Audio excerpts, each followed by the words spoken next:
Bienvenue à Francophone, une communauté francophone en soins critiques.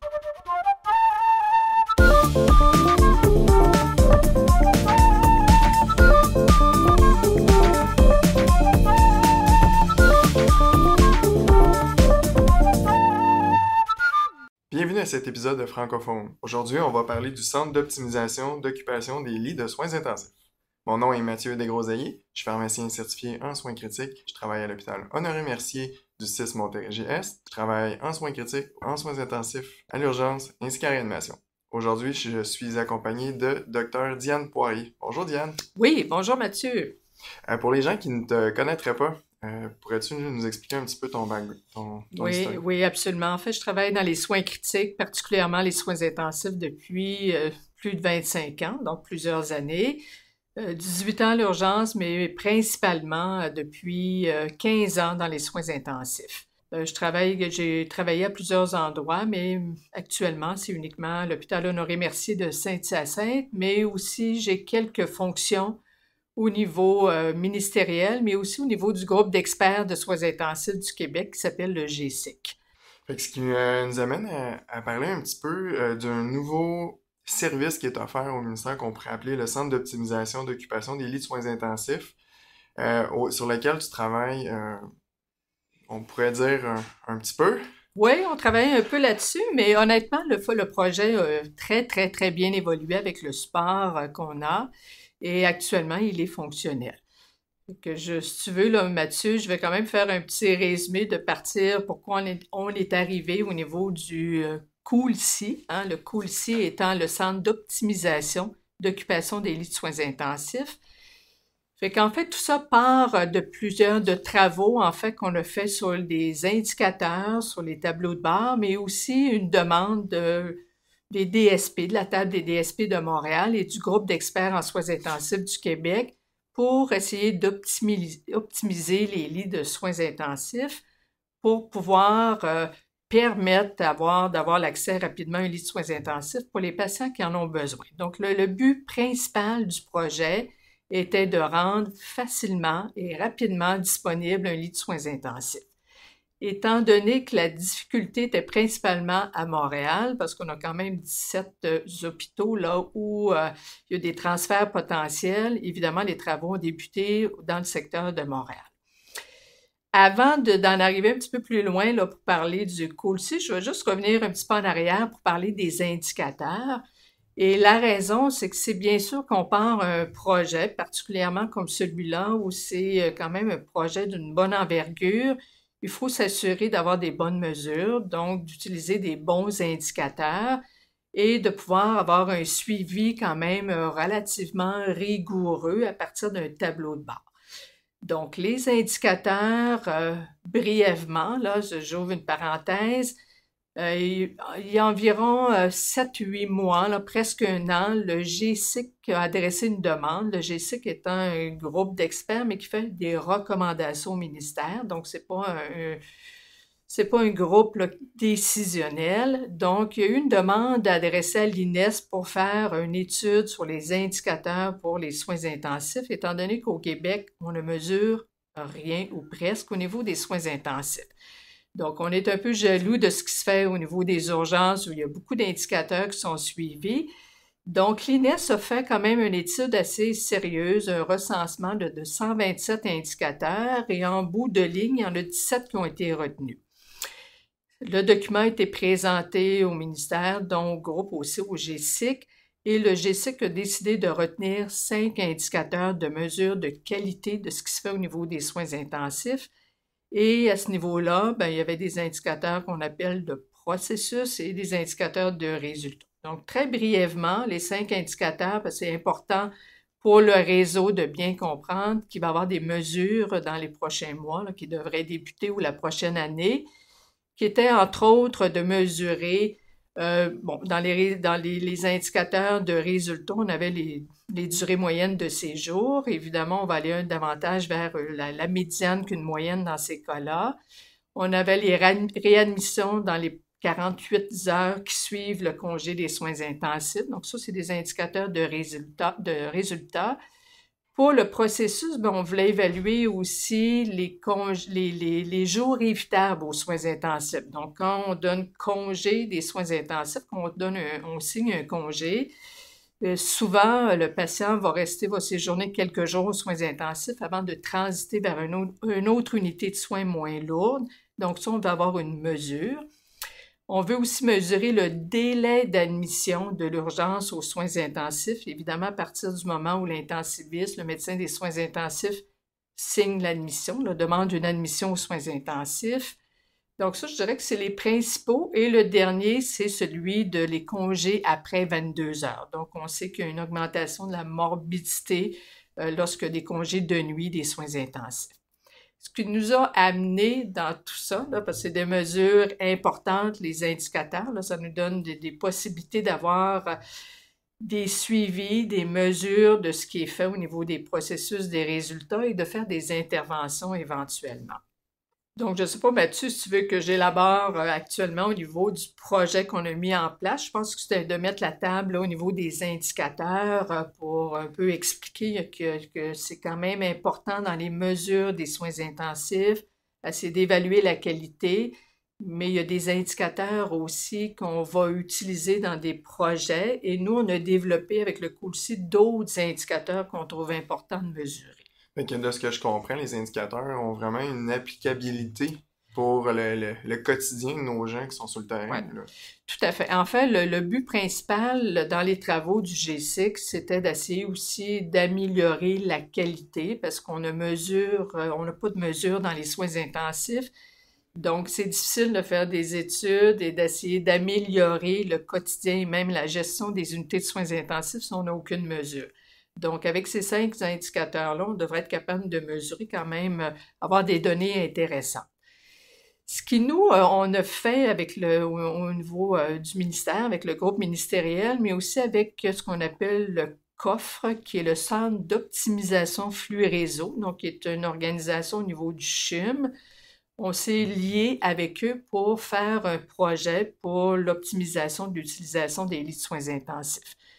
Donc, le principe étant, comme j'ai expliqué initialement, d'essayer d'améliorer l'accès au niveau des lits de soins intensifs, mais aussi de faciliter le travail des médecins qui essayent de transférer un patient, surtout des unités de moins lourds, des unités 1 ou 2 qu'on appelle en soins intensifs, vers des unités tertiaires. Donc, initialement, c'était beaucoup ça. Et on s'est rendu compte aussi dans les analyses que les tertiaires étaient souvent très, très occupés et les unités secondaires beaucoup moins occupées. Donc, on s'est dit qu'il faudrait probablement faire aussi le contraire, donc d'essayer de transférer des patients des unités tertiaires vers des unités secondaires pour que les lits de soins intensifs soient utilisés de façon optimale, c'est-à-dire permettre des interventions tertiaires dans les unités tertiaires et les patients qui ont besoin moins de lourdeur de soins intensifs et d'activités surspécialisées, qu'on pouvait offrir la même chose dans les unités secondaires. Oui, Mathieu, est-ce que tu as une question à m'adresser avant que je poursuive? Non, je te laisse aller. OK. Donc, le projet, le COOLSI, en fait, tout ça a débuté l'été dernier où j'ai revisé toute la littérature de ce qui s'est fait aussi un petit peu ailleurs au Canada, mais aussi ce qui se faisait en Angleterre, ce qui se faisait en Australie, donc dans quelques pays. Et on voulait avoir, contrairement à ce qui se fait en Ontario, on voulait pas juste un centre d'appel où on dirigeait un patient. Nous, on voulait aussi que les médecins puissent se parler pour mieux orienter le patient. C'est-à-dire que parfois, on va appeler un collègue dans une unité tertiaire, puis en discutant avec lui, les recommandations qui sont faites nous permettent d'éviter un transfert, puis pouvoir donner le traitement optimal à nos patients. Donc, le but, c'était de faciliter les transferts, de mieux optimiser les lits, mais aussi avoir des recommandations des experts. Donc, la façon que le projet fonctionne actuellement, parce que c'est en fonction depuis le 4 mars, on a déjà plusieurs cas, plusieurs patients qui ont bénéficié de ce projet-là. C'est que le médecin des soins intensifs qui a un patient qui a besoin, par exemple, d'une unité tertiaire, on va dire par exemple un patient qui est en hémorragie importante, qui a besoin d'un protocole de transfusion massive, mais qui a besoin d'une angio-embolisation, puis dans son unité primaire ou secondaire, on ne peut pas offrir ça, bien, le médecin va appeler le centre d'appel, qui s'appelle le COOLSI. C'est des infirmières, des cliniciennes, infirmiers qui ont été bien formés avec beaucoup de simulations, avec des algorithmes décisionnels, et qui vont prendre l'appel, prendre évidemment toutes les coordonnées, poser quelques questions. On a fait un tableau de bord qui est vraiment informatisé, là, où on peut avoir des données en temps réel de tous les lits disponibles à Montréal, tous les lits qu'on appelle potentiellement disponibles et toutes les demandes de soins intensifs qui ont été adressées aux différents hôpitaux. Donc, quand l'infirmière reçoit l'appel, elle peut facilement vérifier où sont les lits disponibles et les lits potentiellement disponibles et orienter le patient selon, évidemment, la lourdeur et l'activité que le service que le patient a besoin. Dans le cas, par exemple, d'une angio-embolisation, bien, elle va regarder l'hôpital le plus près du secteur où le patient doit être transféré, puis où on offre de l'angio-embolisation. Et ensuite, elle va mettre les deux médecins, les deux intensivistes en contact. Si on a besoin d'un troisième, un radiologiste d'intervention, par exemple, on va faire une triangulation, c'est-à-dire on va mettre les trois en ligne ensemble pour pouvoir discuter du cas. Et la majorité du temps, bien, les patients sont évidemment acceptés. Le transfert se fait assez rapidement selon la gravité. Donc, on a utilisé les mêmes priorités que Urgence Santé fait pour les transferts. À date, ça fonctionne bien. On a réussi vraiment à bien mettre ça en place. Évidemment, il y a des ajustements à faire, mais pour le moment, on a environ une trentaine de patients là, qui ont bénéficié de ce système-là. Et je pense qu'on est assez fiers des résultats actuels. Ben oui, ça a vraiment l'air, dans le fond, d'être un facilitateur entre deux intensivistes ou médecins de soins intensifs qui ont besoin d'un service pour un patient, là. Tout à fait. En fait, ça permet, pour l'intensiviste d'éviter de magasiner, puis de perdre du temps pour lui-même et surtout pour le patient, et de l'orienter au bon endroit. Parce que des fois, on peut appeler un collègue qu'on connaît dans un autre hôpital qui va accepter, mais qui n'a peut-être pas toute l'expertise dans le milieu pour offrir les meilleurs soins à ce patient-là.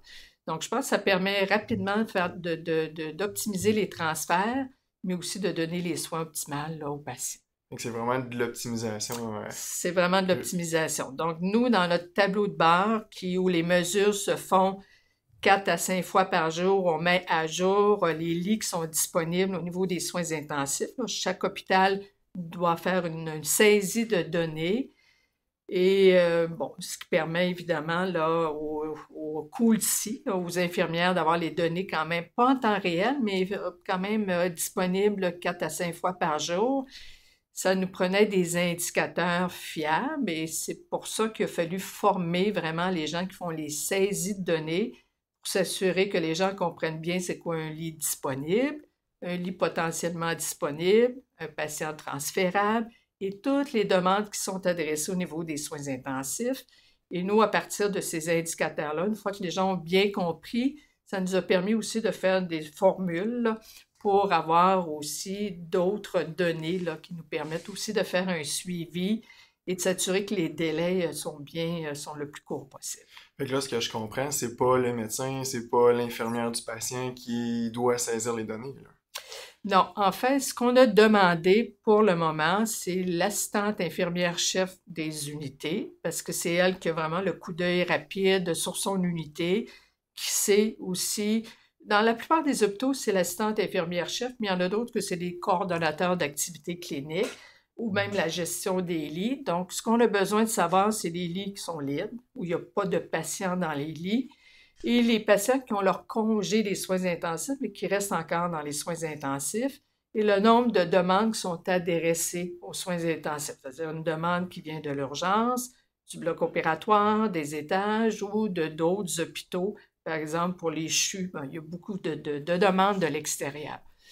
Donc, c'est une saisie qui se fait vite, là. Ça prend vraiment quelques 2-3 minutes à rentrer, là, parce que c'est des chiffres, c'est vraiment les lits vides et les lits disponibles, puis les demandes. Fait que c'est très, très rapide à saisir. Fait que ça a l'air vraiment bien, puis ça a l'air d'avoir beaucoup optimisé les lits de soins intensifs sur l'île de Montréal.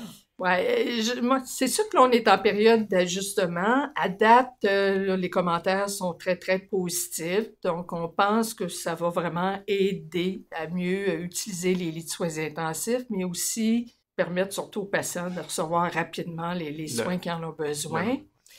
C'est ça. Pour le moment, le projet est montréalais, mais c'est sûr que Montréal est beaucoup les demandes au niveau des tertiaires, des hôpitaux tertiaires, particulièrement universitaires, proviennent beaucoup de la périphérie de Montréal. Donc, le 4-5-2-0, que je vais appeler comme ça pour la Montérégie, la Naudière, Laval, Laurentide, devrait être intégré dans les prochains mois dans le projet. Et après ça, on va regarder si on fait une intégration de toutes les régions. OK, donc c'est vraiment appelé à optimiser à la grandeur du Québec. Probablement que ce serait l'idéal, parce que c'est plus simple d'avoir un centre d'appel où tout est dirigé au même endroit, plutôt que si on est dans le Grand Nord, on est obligé de faire plusieurs appels, et c'est souvent ces gens-là qui ont le plus besoin qu'on les supporte. Fait qu'idéalement, ce serait vraiment de centraliser. Fait que le message clé à retenir de ça, c'est que c'est un centre qui est pour vraiment optimiser les soins. Oui, tout à fait. En fait, je dirais, puis j'insiste toujours que c'est un projet de coordination des lits de soins intensifs et non pas un projet de coordination des unités de soins intensifs. Parce qu'on laisse évidemment aux hôpitaux puis aux établissements leur gestion interne au niveau des lits, mais nous, on veut que les lits, parce qu'on en a quand même beaucoup là, de lits de soins intensifs, soient utilisés et disponibles pour les patients qui en ont besoin. Fait que le but ultime du COLSI, c'est vraiment de faciliter les transferts, d'optimiser les lits de soins intensifs et aussi de supporter le corps médical, là, les médecins pour les transferts. Parfait. Ben, je trouve vraiment que c'est un super projet, puis ça va améliorer la qualité et la rapidité des soins pour nos patients en situation critique. Je pense aussi, puis avec les données qu'on va pouvoir, parce que nous, on est en train de monter une belle base de données, là, je pense que les données vont nous permettre aussi, en rétrospective, de faire des analyses intéressantes et aussi de faire des travaux pour permettre à certaines unités peut-être de développer davantage et de trouver des façons aussi de faire du mentorat auprès de certaines unités de soins intensifs. Excellent. Ben, c'est vraiment un super projet, Dr. Diane Poirier. Merci beaucoup d'être venue. Ben, ça me fait un grand plaisir, Mathieu.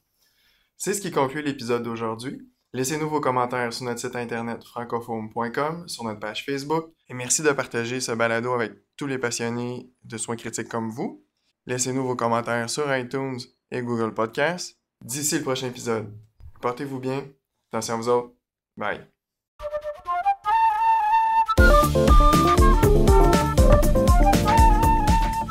L'information contenue dans cette balado-diffusion est de nature informative seulement et ne remplace aucunement le jugement ou l'avis d'un professionnel.